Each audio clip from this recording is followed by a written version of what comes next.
ever do something dumb? Of course you have, we're only human, but something so dumb that can change your entire life? Probably, but it really depends on the context. So what really defines dumb? Well, let's see. Hi, my name is Jessa. Let's look at the top 10 dumbest mistakes people made that changed history. Number 10. Alaska. When it comes to buying property or selling property, there comes a price of sales or buyer's remorse. In this case, when it comes to the state Alaska, for the Russians, it was definitely a remorse, but it was more of the fact that they gave the land away, known as the Alaska Purchase in 1867. At the time, Russia was under the rule of the Tsar Alexander II, and the decision to sell Alaska was influenced by various factors. Russia's financial situation, concerns about maintaining control of the territory, and the recognition of the strategic importance of the region were all major concerns to Russia at the time, and in order to bail themselves out, they agreed in transferring the rights of the Alaskan land to the United States for a sum of $7.2 million, which is equivalent to $117 million in 2021.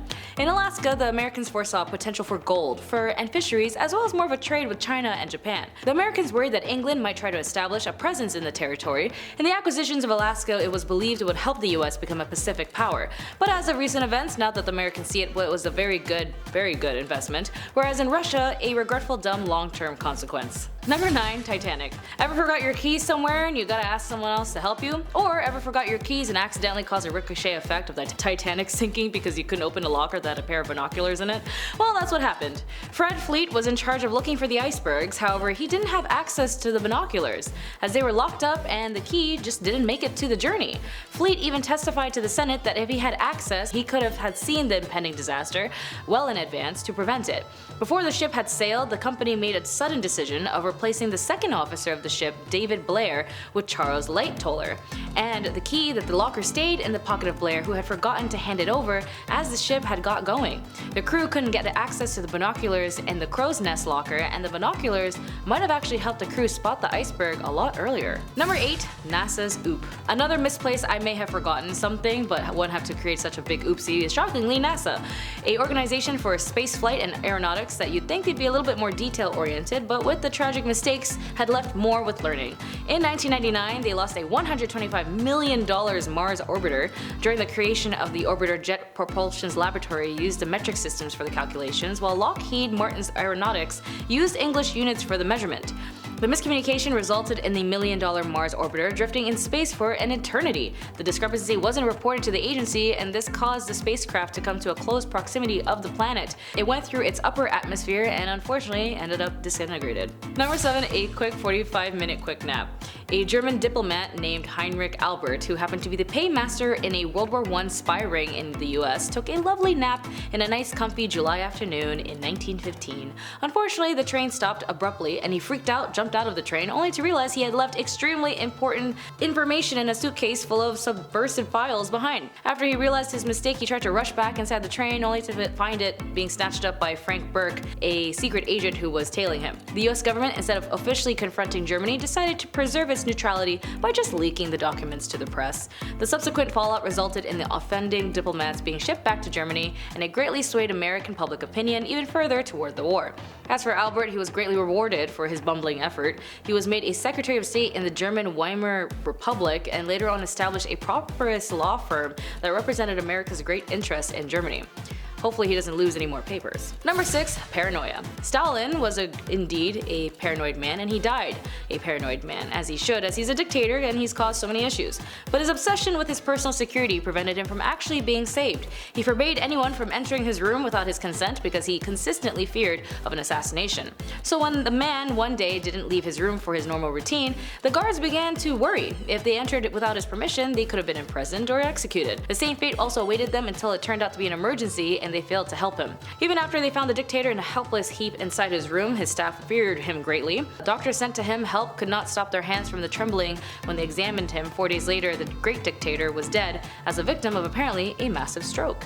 Number 5. Left work too early. We all leave work or plan our days around work when it comes to special occasions or emergencies. In the case of Erwin Rommel, he knew his child and his wife's birthday was on June 6th, and he used his sick days to see her. But as a result, D-Day was a very famous day in war history and caused chaos to the German defenses, and as a result, the men were left without their finest tactician. He thought the invasion and location would be somewhere else, but the Allies knew tricking the Germans into second guessing gave them the edge.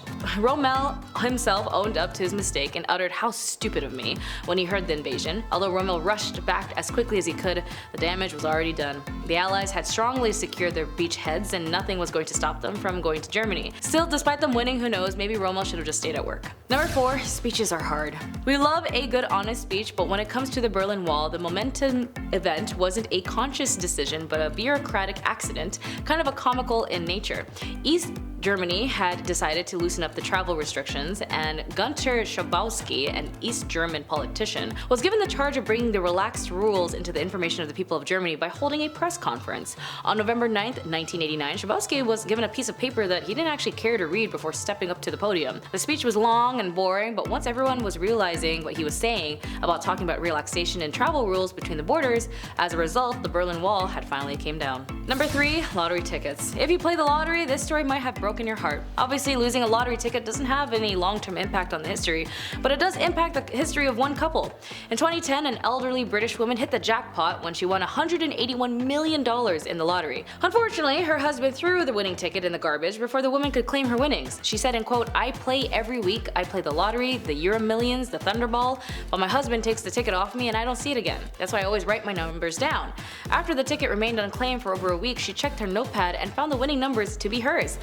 She said, "I went down to the news agent and showed him my pad and he said, 'My God, you're a winner.' But I said, 'I'm not a winner, the ticket has been binned.'" She said she added, cursing the moment when the ticket was thrown out, and the winning ticket netted the biggest jackpot ever scooped up in the Europe-wide contest. Surprisingly, she did not divorce her husband. Number 2. Wrong turn.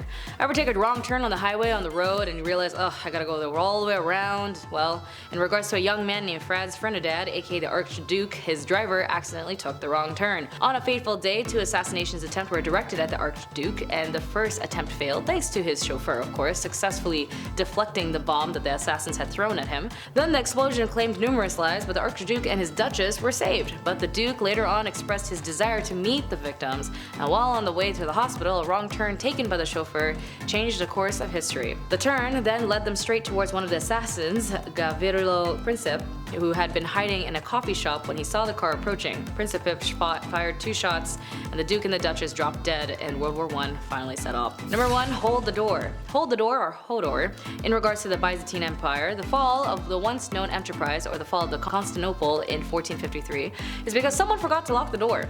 Contrary to popular belief, the Byzantines actually had a pretty good chance of winning against the Ottomans, and despite the Ottomans being pretty advanced, they couldn't fully get through the walls of Constantinople. If the Byzantines had held out long enough, help from their European allies could have turned the tides of the battle. Besides, the defenders themselves were no pushovers and managed to inflict high losses on the invaders. Unfortunately, the Byzantines' brave efforts were wasted due to a very critical dumb error: someone forgot to close the gate. Ironically, this was the same gate the Byzantines used to retake their city from the Crusaders 200 years previously. According to the Byzantine historian Ducas, after the Ottomans took the gate and raised their flags above the tower, chaos ensued. The defenders were now convinced that the city was doomed, and resistance faded shortly afterwards and ended with the Ottomans finally taking Constantinople. Well, that's all for today, and I hope you learned something that was dumb, or might mean doing something really great or really dumb. I don't know what I was trying to say here. Maybe I'm dumb, whatever. But whatever it is, I hope you're still okay with the choices made at the end. My name is Jessa. Be sure to like and subscribe and be dumb and die dumber. Bye.